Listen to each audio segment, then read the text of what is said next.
So, we're just doing a series of very short videos speaking to the board members who will be remaining on the board for the next 12 months and asking them to talk a little bit about what they believe are the critical priorities so that we can help people who are voting to choose the best candidates possible. So, Michael, you were elected last year, 2024, to the board, and you have another year to serve.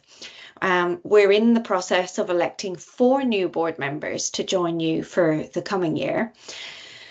As you know, the role of the Alliance has changed almost beyond recognition, really, in the last couple of years, and we're really leading the industry on some very fundamental issues. And clearly, you and I both want the best possible individuals to be elected to join you on the board for the remainder of your term. So to help guide everyone in our membership who's about to cast their vote in the elections, I just have a couple of questions for you. So the first one is, in your view, what do you think is the top challenge that the RAIN Alliance is addressing, which is going to fundamentally change the industry, and why? Yeah, I think first, thanks, Aileen. Yeah, yes, I've been on the board for just almost exactly a year now. As someone who's been involved with the RAIN Alliance in the beginning, you're absolutely right. The transition of the organization, I would say the maturity of the organization, the capabilities of what we can do for the industry, and sort of the amount of change and value I think that we're providing to members and our community as a whole is night and day from what we were doing, in the 10 years ago, right at the beginning of this group. So that's the first thing. On sort of one of the big challenges that's come up in the last year, and I think one of the most important things that RAIN can provide to this community going forward is really about defending our spectrum. And there's one really kind of urgent threat. There was a petition in the U.S. of a company called NextNav, which has petitioned the FCC to change some of the 900 megahertz spectrum for a localized kind of positional navigation telemetry network.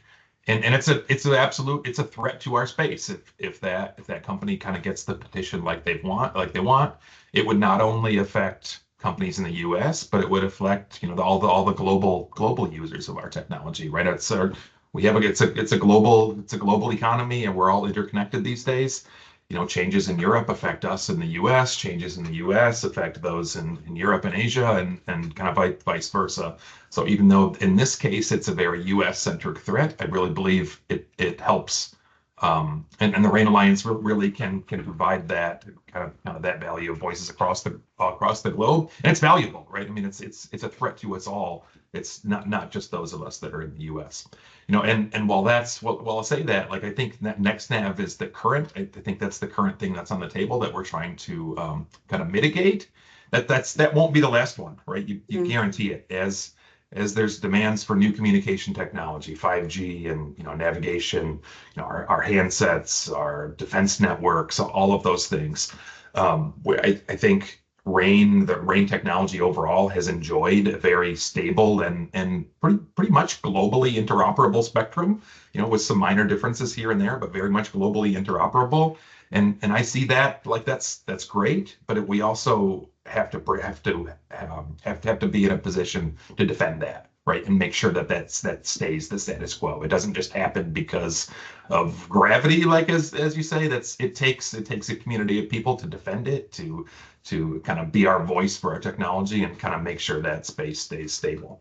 So absolutely, I think that's a critical task that among many others, right, that the RAIN Alliance has ahead of us. Thanks, Michael. I completely agree. That's a very important, very strategically important challenge that we face over the coming months. So with that in mind, if you were to identify the key characteristics of kind of your ideal incoming board members, what would they be? Yeah, and specifically on the defending spectrum threat, like, right, I think the RAIN Alliance is very well equipped with technical experts, right? We have people who know the standards. We have people who know the protocols, right? We have our Joe JPP, right? Our spectrum consultant, right, is an absolute expert in the field from a technical standpoint. I think what we could really use are strong leaders who can bring sort of the economic impact, the business impact of those kind of changes or those threats to the table, and then really open up your networks, right? In my case, right, the company that I work for at Zebra, like we happen to be very strong in retail, right? So we have very good connections with National Retail Federation, with the very large global retailers. We also work in manufacturing and T&L. But at the same time, we know those aren't the only places our technology is used, right? There's tolling, there's defense systems, there's many other use cases, and we could really use strong leaders who can open their networks and really start to kind of build this kind of coalition of all of those impacted who use the spectrum and give us the best voice to maintain that going forward. Thanks, Michael. That's a really powerful statement. I hope it will be very helpful for people who are yet to cast their vote in this election. So thank you so much for taking the time, and we'll be posting this video over the next couple of days. Thank you.